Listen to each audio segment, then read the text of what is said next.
Good morning girls. आज हम करने जा रहे हैं ट्रम्प काल की विदेश नीति, क्योंकि अमूमन जब भी विदेश नीति पर कोई लंबा प्रश्न आता है तो जो पिछले 20 वर्ष की विदेश नीति है उस पर कंसंट्रेट किया जाता है और उसी पर प्रश्न भी आता है। और चूंकि आपको ट्रम्प काल की विदेश नीति किसी भी पुस्तक में नहीं मिलेगी, इसलिए मैंने ये सोचा कि इसको अलग से आपके साथ शेयर किया जाए। तो ट्रम्प काल की जो विदेश नीति है 4 वर्षों की, उसकी शुरुआत हुई यूनिलैटरलिज्म और कन्फ्रंटेशन शब्द से, और उसका खात्मा हुआ यानी 4 वर्ष के अंत में जब उनका काल ख़त्म हुआ तो एक सरप्राइज़, एक अचंभा और एक कन्फ्यूजन की स्थिति जो थी वो पैदा हुई। तो इन बातों को ध्यान में रखकर हम आगे के डिटेल्स जो हैं आपके साथ मैं शेयर करना चाहती हूँ। तो जो ट्रम्प काल की विदेश नीति थी उसमें उन्होंने विदेश में जो आतंकवादी हैं उनसे लड़कर और अपने देश की सुरक्षा पर ध्यान दिया। यानी अपने देश के बाहर जो भी आतंकवादी संगठन थे, जो भी लोग थे, उनसे इन्होंने संघर्ष किया और अपने देश की सुरक्षा को अहमियत दी।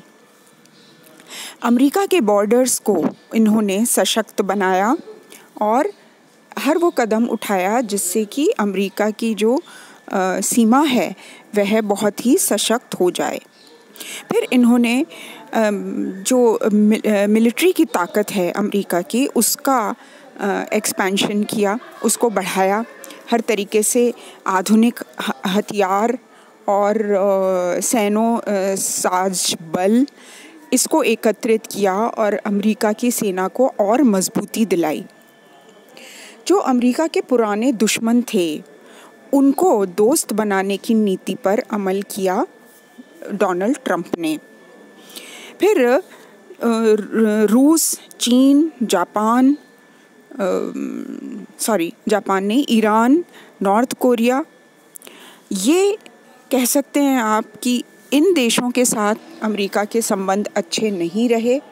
और जहाँ तक कोविड-19 को फाइट करने का सवाल है, उसमें भी डोनाल्ड ट्रम्प एक फेलियर साबित हुए, क्योंकि उन्होंने समय पर उपलब्ध नहीं करवाई दवाइयाँ और जो भी मेडिकल एड और वेंटिलेटर्स, इन सब के लिए उन्होंने देर करी।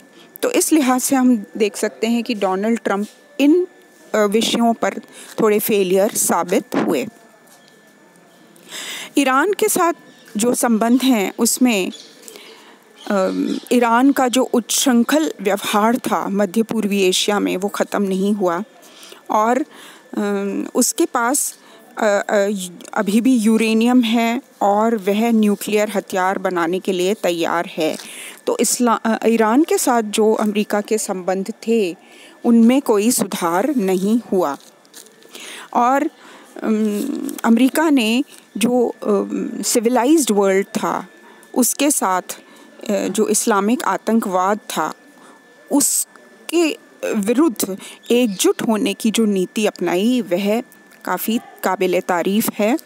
और उसमें अमेरिका ने भारत का भी साथ दिया और ऐसे सभी देशों का साथ दिया जो कि इस्लामिक आतंकवाद से जूझ रहे थे।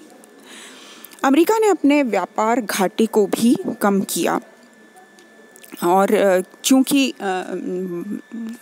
डोनाल्ड ट्रम्प एक बिजनेसमैन हैं, उन्होंने इकोनॉमिक फ्रंट पर यानी आर्थिक स्थिति जो है अमेरिका की बहुत मजबूत कर ली। एक और जो इनकी विदेश नीति का अहम पहलू है वह है ट्रांस पैसिफिक पार्टनरशिप। उससे अमेरिका ने स्वयं को हटा लिया।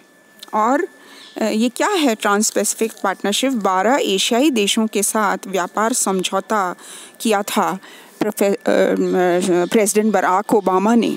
तो उस समझौते से ट्रम्प ने अमेरिका को अलग कर लिया।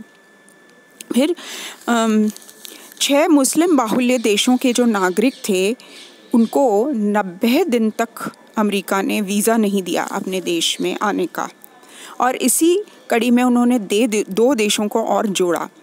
दूसरी तरफ उन्होंने सीरिया से शरणार्थी एंट्री भी अमेरिका में बंद कर दी। फिर उन्होंने एक बहुत अहम आदेश दिया जिसके तहत उन्होंने मेक्सिको में, अमेरिका और मेक्सिको बॉर्डर पर दीवार बनाने का कार्य जो है वो शुरू करवा दिया। फिर 7 अप्रैल 2017 को सीरिया के विरुद्ध इन्होंने जो केमिकल हथियार हैं वो यूज़ किए, और सबसे जो निंदनीय बात थी कि सिविलियंस के विरुद्ध इन्होंने न्यूक्लियर हथियार यूज़ किए।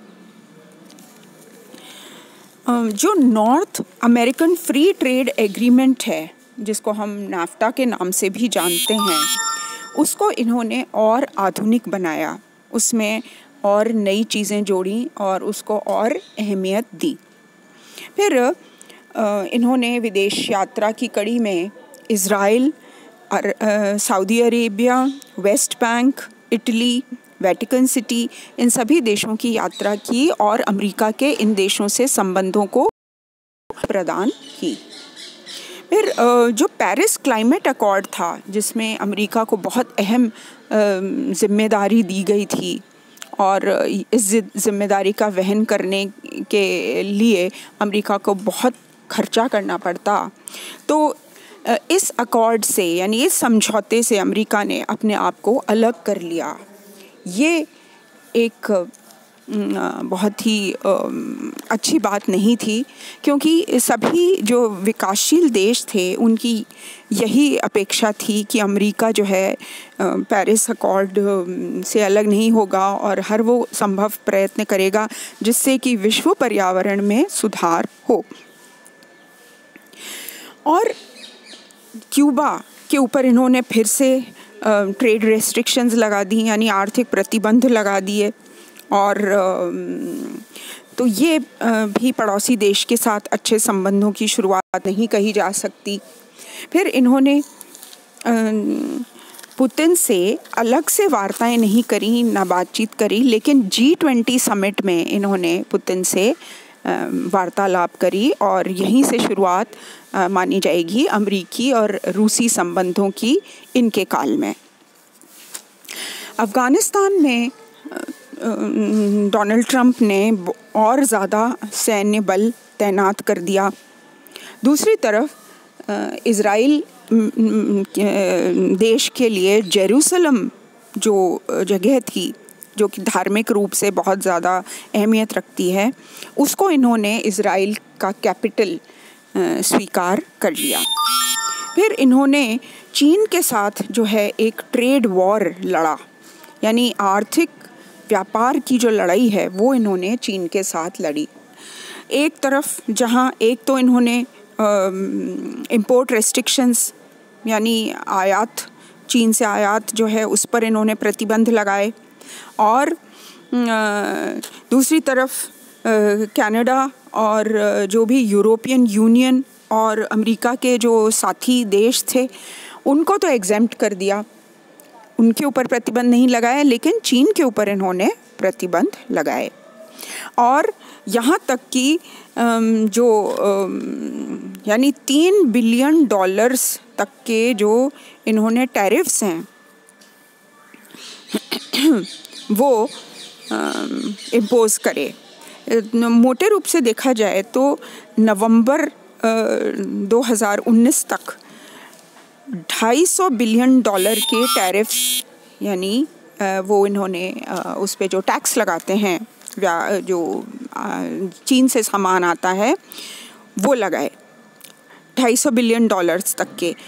और जो इंटेलेक्चुअल प्रॉपर्टी है उस पर भी चीन के साथ इनके अच्छे संबंध नहीं रहे।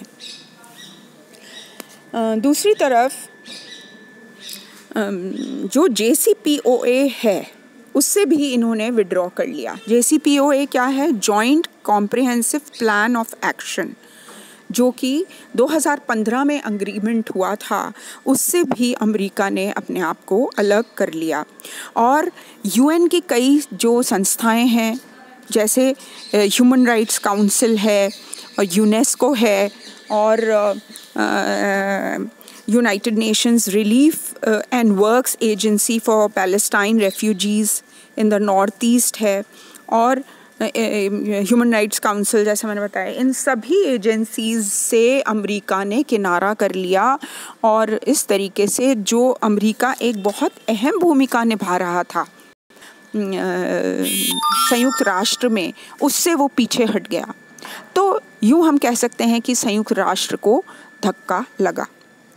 मोटे रूप से देखा जाए तो ट्रंप की जो पिछले 2 साल की जो नीतियां हैं, उसमें इन्होंने ऐसी नीतियां चलाई जो वापसी वाली, यानी प्रेसिडेंशियल इलेक्शन 2020 में हो गया है अब तो उसमें दूसरा टर्म इन्होंने अपना की कोशिशें की अपनी नीतियों में, लेकिन कुछ नीतियां जैसी थी उनमें ये फेलियर साबित हुए। तो आगे देखना है कि ये अमेरिका को कहाँ ले जाते हैं, यदि आते हैं। और जहाँ तक भारत अमेरिकी संबंधों का सवाल है, चाहे तो वो बाइडेन आए या वो ट्रंप आए, तो ज़्यादा फ़र्क नहीं पड़ेगा भारत अमेरिकी संबंधों में, क्योंकि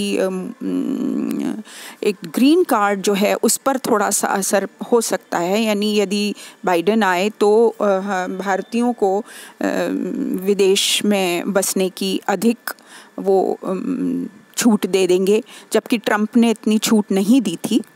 लेकिन मोटे रूप से देखा जाए तो भारत अमेरिकी संबंधों पे ज़्यादा असर नहीं होगा, क्योंकि प्रधानमंत्री मोदी जो हैं वो अपनी एक इंडिपेंडेंट यानी स्वतंत्र राष्ट्रीय नीति का वो संचालन करते हैं और देश हित को वो सर्वोपरि रखते हैं। और इसीलिए जो है भारत अमेरिकी संबंधों पर अधिक असर नहीं देखने को मिलेगा। तो धन्यवाद। यदि आपको कोई प्रश्न पूछना है तो आप पूछ सकते हैं मुझसे। Thank you.